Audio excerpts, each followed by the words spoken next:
ਗੁਰੂ ਜੀ ਕਾ ਖਾਲਸਾ ਸ੍ਰੀ ਵਾਹਿਗੁਰੂ ਜੀ ਕੀ ਫਤਿਹ। जन्म साखी 10 गुरुओं की सूरज प्रकाश ग्रंथ साखी गुरु गोबिंद सिंह जी की गधे को शेर की पोशाक पहनाकर सिखों को शिक्षा।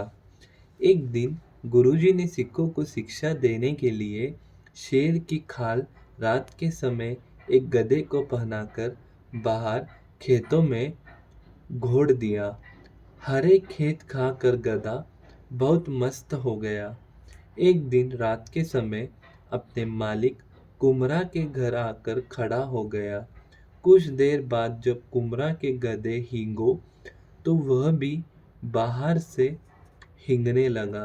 जब कुमार ने उसको देखा तो उसने उसके ऊपर से शेर की खाल उतार कर दो चार डंडे पीठ पर मार कर दूसरे गधों के साथ बांध दिया। यह बात सारे लोगों में फैल गई कि जिसको शेर समझकर लोग डरते थे वह कुमार का एक गधा था।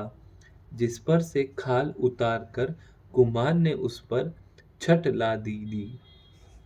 यह बात सुनकर गुरुजी ने सिखों को बताया कि यह तुम्हें बाना दृष्टांत के द्वारा समझाया है कि जिस तरह एक गधा शेर का बाना धारण करके लोगों के खेत खाता रहा और उसे शेर समझकर उसके पास कोई न गया, परंतु जब वह अपने भाइयों से मिलकर अपनी भाषा बोला तो उसको कुमार ने डंडे मारकर आगे लगा लिया और पीठ पर छट ला दी कर अन्य गधों के साथ चला गया।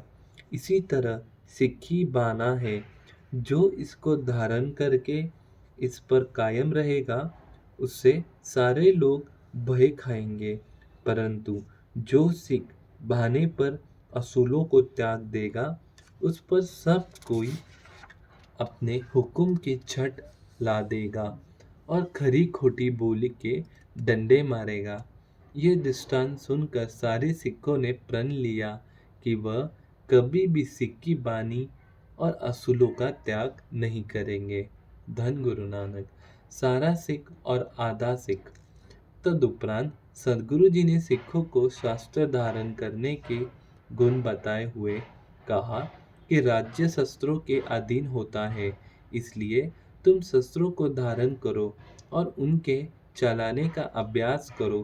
जो पुरुष शास्त्र और केश का पक्का धारण न करता है वो पूर्ण सिख है, परंतु जो केश ही रखता है और स्वस्थ नहीं रखता वह आधा सिख है। धन गुरु गोबिंद सिंह जी महाराज। भाई नंदलाल की वार्ता।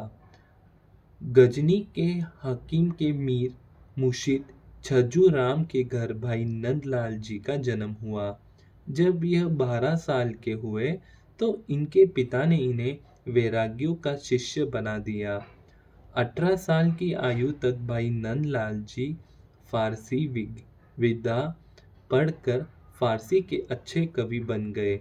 आप जी ने जब श्री गुरु गोबिंद सिंह जी की महिमा सुनी कि आप कवियों के बड़े कदरदान हैं, तो आप आनंदपुर आ गए और सदगुरु जी की हाजिरी भर कर दर्शन करके बड़े खुश हुए।